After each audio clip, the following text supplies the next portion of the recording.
Alright guys, round 3 action tonight's FNM from Lost Legion. Excuse me.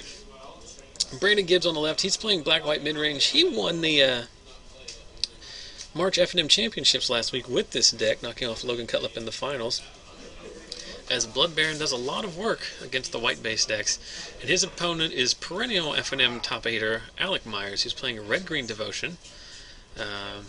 Last week something happened in which Alec did not make the finals of a tournament here. He lost to the burn deck. He lost to the burn deck. Apparently he needed just one. I talked to him, he said in game 3 he was one mana symbol away from winning, but unfortunately Alec, like the rest of us, suffers from the ability to lose. As we see his turn 1 Springleaf Drum, which I always kneel him for, it's easily the worst card in his deck. That's why he gets signed out every cycle. Yeah, but there's nothing he can come up with that's better. So there is a turn 3 Domri. Reckoner, we're gonna fight. Oh, that's pretty cool. So tap for. Did he tap for mana? Yeah, to cast that second Springleaf Drum. Yeah. Then he activated Domri, fight the demon with the Reckoner trigger, redirect that to the demon to clear it out. So interesting line of play there from Alec. Well, the Desecration Demon is one of the best cards to have against. No, I mean it's not. It's just. I don't know if it's a line a lot of people would have seen. Is what I was saying. And here's another one. Yeah. It's literally the best card in the black white midrange deck. There's a Perforos against these red based strategies. Now Perforos is something that can race the Desecration Demon, but especially since Brandon uses his first turn to clear out the Domri. But well, he has to because Perforos is. There's two Fanatics in Alec's hand. Yeah, he is 3 devotion from becoming active, and then Domri could fight the Perforos and the Desecration Demon, and Perforos does have. Oh yeah, I mean it's not. I don't think it's debatable. It's just if we're just strictly racing, the fact that Alec still gets to start at 20 is perfect. Fanatic for 2, 4 total because of the Perforos trigger, so it should drop Brandon down to 14. And the card off the top is not playable for 2 at least, as Alec could have activated Springleaf Drum and his Temple of Abundance to cast it. Brandon feeling frisky here. He's going to start Underworld connecting. And Alec seems correctly so, not interested in blocking. You're not going to win this game by throwing your 4-2 away. The 4-2 is getting blanked by that Mutavault, but rather also hasn't played removal spells yet this game. So. He may have sided them out. There's a Pack Rat. Pack Rat Perforos is a good combo. So serving in.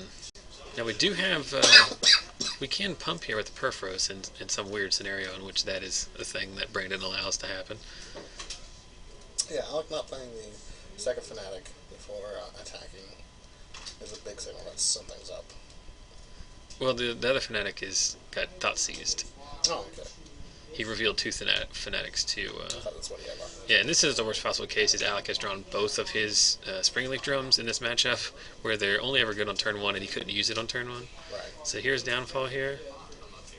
Oh, making a Pack Rat. Sure. Is there an argument for just not attacking there? Yeah. Because you need the devotion for your Perforos.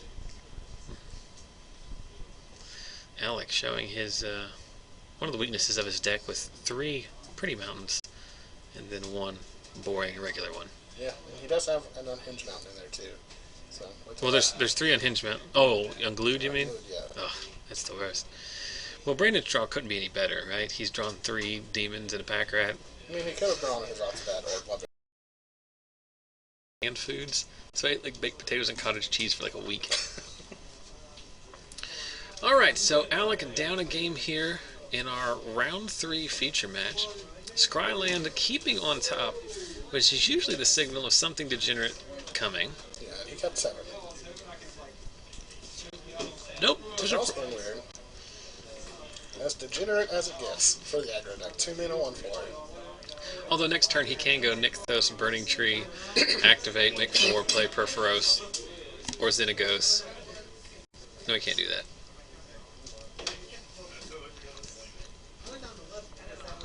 So Brandon's crying at top. I'm going to follow up with the Thoughtseize here. Revealing Nixos, Domri, Boros Reckoner, Stormbreath Dragon, Burning Tree Emissary. So the plan is to play Burning Tree Emissary, Boros Reckoner next turn. He takes Domri. Bold move. As 2 creatures are now going to be added to the board. Yep. We're going to pump the Frostburn Weird to attack for 2. In Brandon's deck, while it has a bunch of good cards, it's still 3 turns away from playing a Blood Baron, and it also has no way of sweeping the board. Right. And this is also the situation that I talked about, that Blood Baron's not very good against these red-based strategy, as there's a Frostburn Weird on the board now. And Brandon can, or Alec can just attack with that and trade with the Blood Baron and scope it. So here's downfall likely coming down here on the Boros Reckoner. If I'm Brandon, I would have fired that off last turn. I guess he's saving it for this Stormbreath Dragon, but... Yeah, you don't want Alec to have the devotion if you have a plan for everything else. So we make 1, 2, 3, 4, 5, 6. We pump the weird for 2. It's a 7, so he's got the weird for... Yeah, so that's what he's doing here, but he's still going to eat 1, 2, 3, 4, 5, 6, 7. If he'd done it the other way, he wouldn't ever be able to cast the dragon, and the Reckoner would be down, right? Right. But he's just going to lose to that Frostburn Weird at this point, right? Yeah. He's going to lose to the board. And this is after he thought seized a Domri. But actually, this is not a Domri game for Alec. Alec would have held the Domri until he'd exhausted everything and then reloaded with it. Yeah.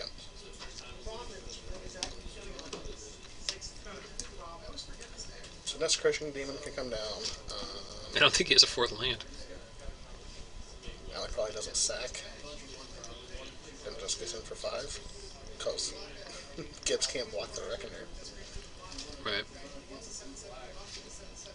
Yeah. Gibbs did mulligan to 6. Yeah. And Alec had a quick 7 and scratch at the top of his first temple. Well, I mean, we saw his hand was like the nut 3rd turn for him.